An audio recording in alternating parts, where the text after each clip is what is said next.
Black Lives Matter! Black Lives Matter!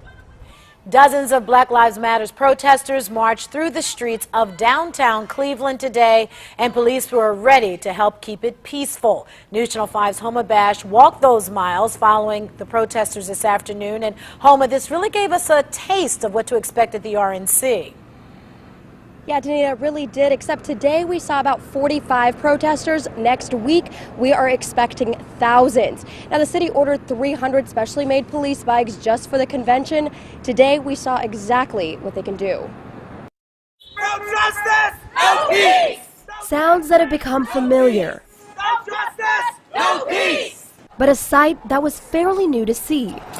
Cleveland police bike officers out in full force, not in riot gear, but in bike shorts, surrounding a small protest through the streets of Cleveland today.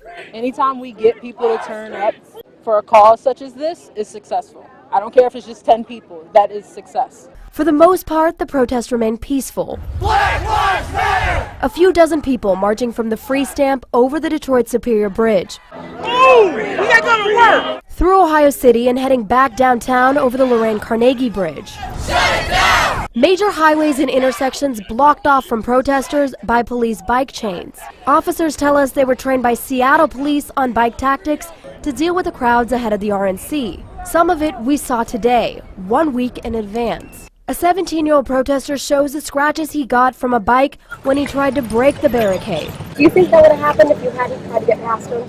I think that doesn't matter. I think I should not be hit by a bike no matter where I go. So, I mean, I wasn't protesting violently. I was just walking. Move back! We caught the interaction on camera. Watch closely. Police use their bikes to hold protesters back, moving forward if they try to break through. I understand you guys want to get your practice for the RNC, but we're not the group. We're not hurting anybody. We're not doing anything that's totally unnecessary. You know it. Eventually, it worked.